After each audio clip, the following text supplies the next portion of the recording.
Welcome to Digital Bullion, where we explain the future of finance while the present one is burning down. Before we dive into the life-saving math of Bitcoin, do me a favor. Hit that like and subscribe button. Consider it your first decentralized act of the day. It costs you zero inflation, and it keeps this channel afloat while the global economy decides which iceberg to hit next. Now, imagine you are on a giant luxurious ship called the SS Fiat. It looks stable. The captain, let's call him Jerome, assures you that everything is fine. But there is a small problem. To keep the ship moving, Jerome has to keep pumping water into the hull. In the real world, we call this printing money.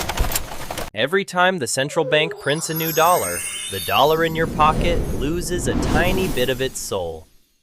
It's like owning a sandwich, but every lunch break, the government comes by and takes a small bite.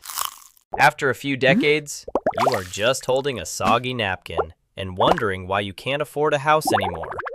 This is the tragedy of the sinking ship. Your savings aren't growing, they are just evaporating. And while the band plays on, some of us are looking for the exit. In 2009, while the SS Fiat was hitting a massive financial reef, a mysterious figure appeared.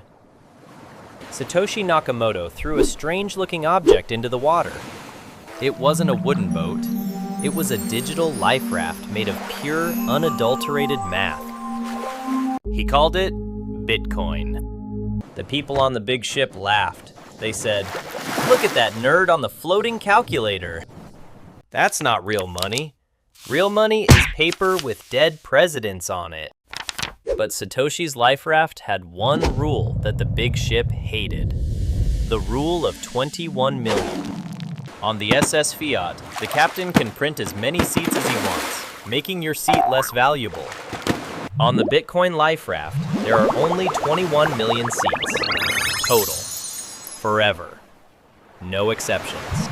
No bailouts. No Jerome with a printing press in the basement. It was the first time in human history we had something that was both digital and scarce. It was like finding a way to email a bar of gold without the heavy lifting. The lifeboat was small, clunky, and looked like a scam to anyone who loved their sinking ship.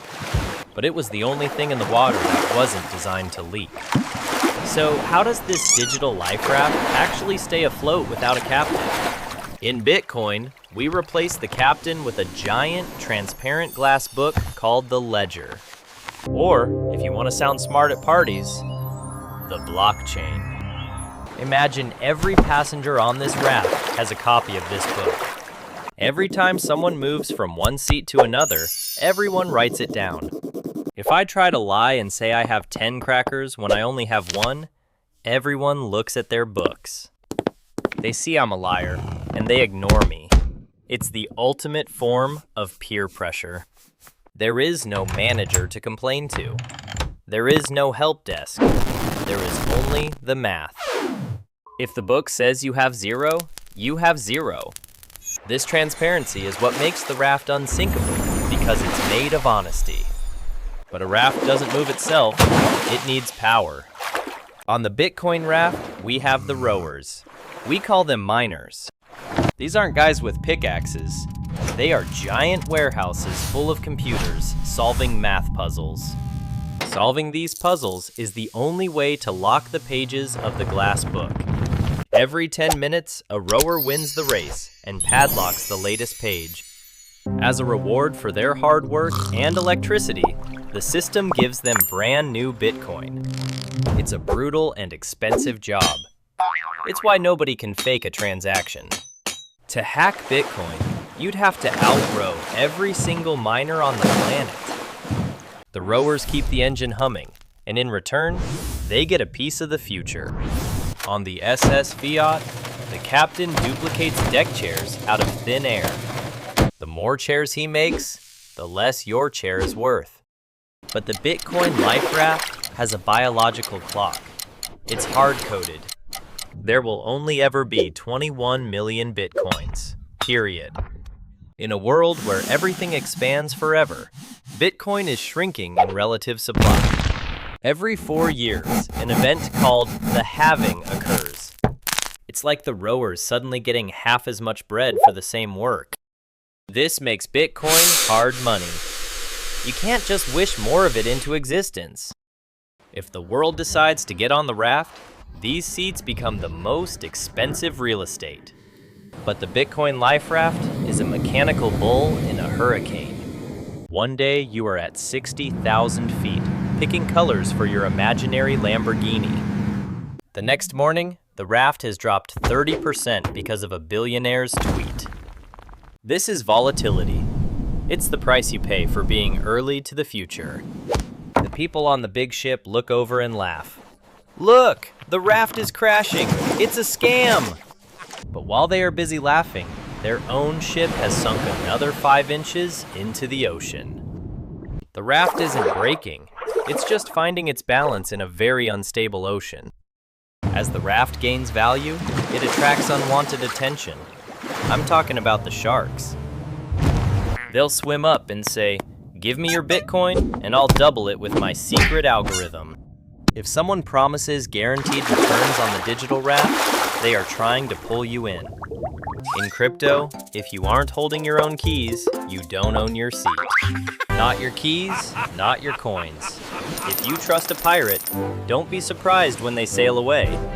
On the SS Fiat, if you lose your card, you call the bank and they send a new one. On the Bitcoin raft, there is no 1-800 number. There is no manager. Your seat is protected by a 24-word seed phrase. This is the master key to your digital life. If you lose it, your Bitcoin is gone forever. It stays locked in the glass book. Being your own bank sounds cool, until you realize you are also your own security guard. Freedom is heavy. If you want the lifeboat, you have to be sober enough to hold the wheel.